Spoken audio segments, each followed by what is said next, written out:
have our next person introducing. It's Marquita White. And Marquita and Bob have been amazing volunteers for us for several years. Marquita will be introducing the wonderful Christina Corieri, Health and Human Services Policy Advisor for the Office of the Governor, for Governor Doug Ducey. So we're excited to have her on. So with that, Marquita, the floor is yours. Thank you so much, Alex. I'm just thrilled to be here today and to be able to introduce Christina Corieri and thank her for taking the time out. We know how busy she is, and it's really important to us to hear her voice, so thank you. Just to start out, can you share with our members what your role is with the Governor's Office? Sure, I'm happy to. So I'm the Governor's Senior Policy Advisor. I've been with the Governor since he took office in January of 2015. I have a dual role where I serve on his senior staff, but I am also a policy advisor, meaning I advise the Governor on policy related to the areas in my purview, which are access, which is the state Medicaid department, the Department of Health Services, the Department of Economic Security, which is where you have things like disability, the Adult Protective Services, unemployment, vocational rehab, several other issues, the Department of Insurance and Financial Institutions, the Department of Child Safety, and the Office of Youth, Faith, and Family. Wow, that's a large plate to have to take care of. And then going on, we know that you have been instrumental in the long-term care task force. And can you tell us about the purpose of that organization and what their achievements have been so far? Sure. So from time to time, one of the things that I get to do is to either serve on or chair various task force. In the past, I've had ones related to ensuring that sexual assault kits were tested in a timely manner, justice for victims of childhood sexual assault, enhanced protections for individuals with disabilities. And then this one that was put together last summer is our task force on long-term care visitation.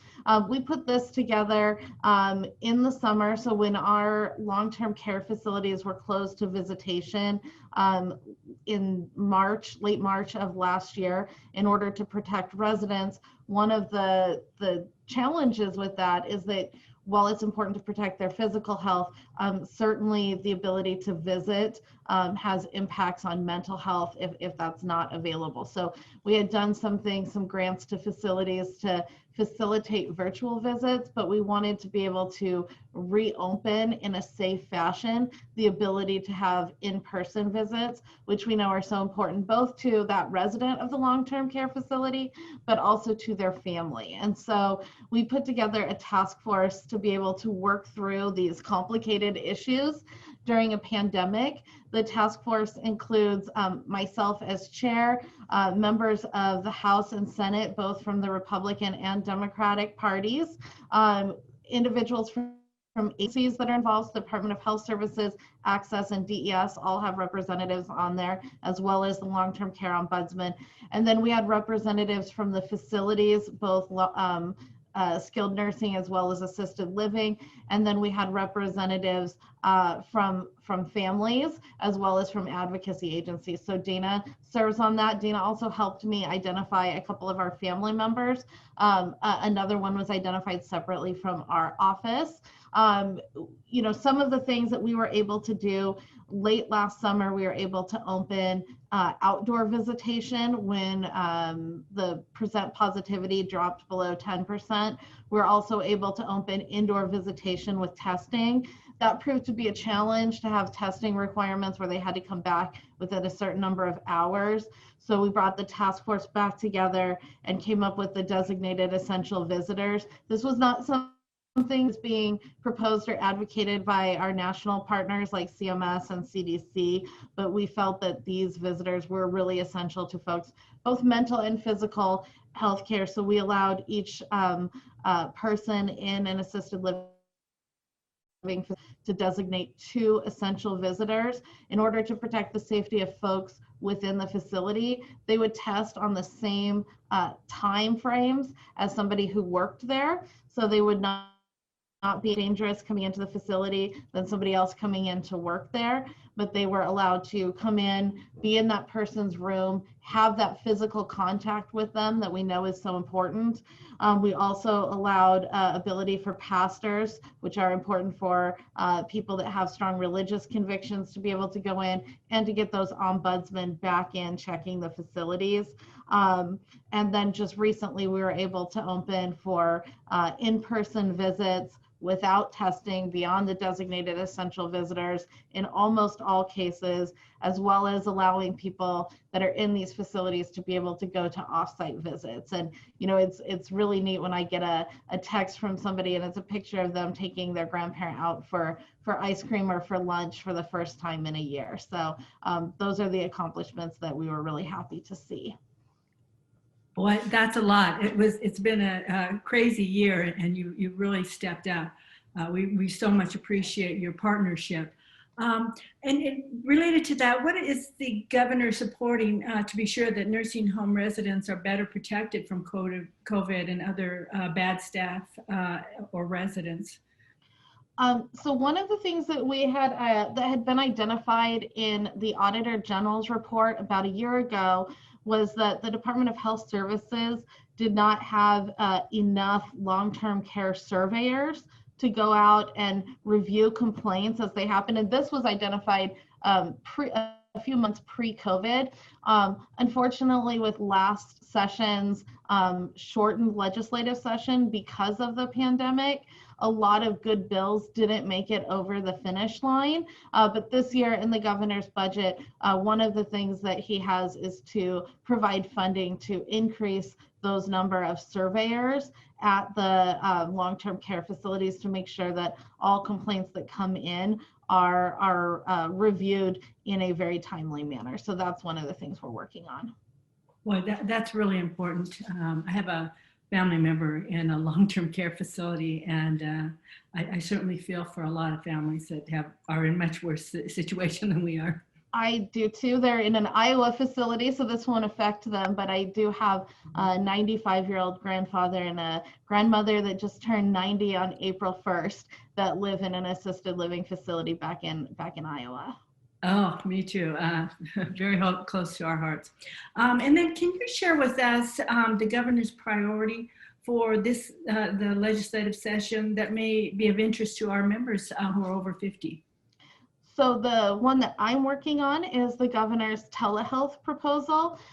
Several of the executive orders that he did at the beginning of COVID related to telehealth, and those will be expiring at some point. So we need to go in and make some of that permanent. So before the pandemic, if you wanted to receive a telehealth visit, you actually couldn't do it in your home. You had to go to a licensed doctor's office, and then you could see another doctor through telemedicine. Didn't make sense at all. If you have a phone or an iPad, you should be able to do it from your home. Also, typically insurers paid your doctor maybe 25 to 50% for a telehealth you would get for an in-person visit, even though you paid the same with your copay. And that really caused a lot of doctors to not invest in these systems. So we want to make sure that they're getting fair pay for what they're doing. We also wanted to make sure that we allowed for audio only telephone or telehealth visits before it had to be like we're doing now, where you can both see and hear me. But we know that some people, through no fault of their own, can't work a Zoom. Maybe they don't have broadband to that location, or maybe they don't own a tablet. So we want to make sure that there's room for those audio only ones to be able to continue to exist. That's not to say that we want people only using telemedicine, but if they determine that's what's best for them, we want that to be available. Well,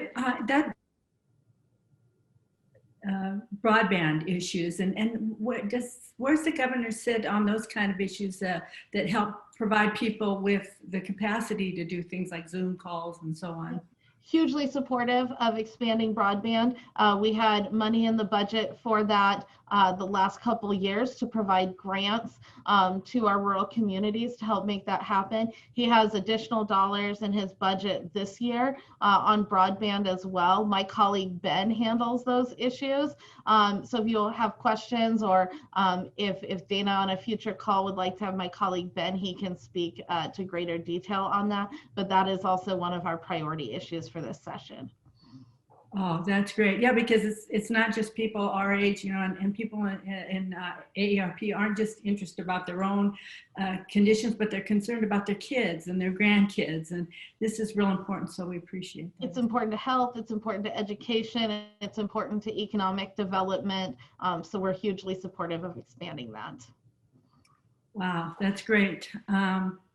Alex, did you have any other questions you would like to offer? I think you addressed the question of the broadband in rural areas, so we appreciate that, Christina. I think there was another one. Let me see. Can you just touch up where we are on vaccinating Arizona population, Christina? Sure, I would be happy to do that. This weekend, we passed 4 million vaccines administered in the state of Arizona. So we've administered 4.1 million vaccines. Over 1 million people over the age of 65 have been vaccinated. So that is fantastic. The population has gotten at least one shot, and we are just shy of 1.7 million people being fully vaccinated. Wonderful. And do you think we will be able to reach herd immunity sometime in the summer? That is certainly the hope among our adult population. Among our below 16, they're not yet eligible to receive vaccinations, although Pfizer has applied to expand to 12 to 15-year-olds, so we'll have to see how that proceeds. But it is certainly our hope that people will be willing to accept that vaccination and help us reach herd immunity. Wonderful. Thank you so much for being here with us today, Christina. We certainly appreciate you listening to some of the concerns that AARP and its members have for the 50+ community and then sharing with the governor. So thank you so much.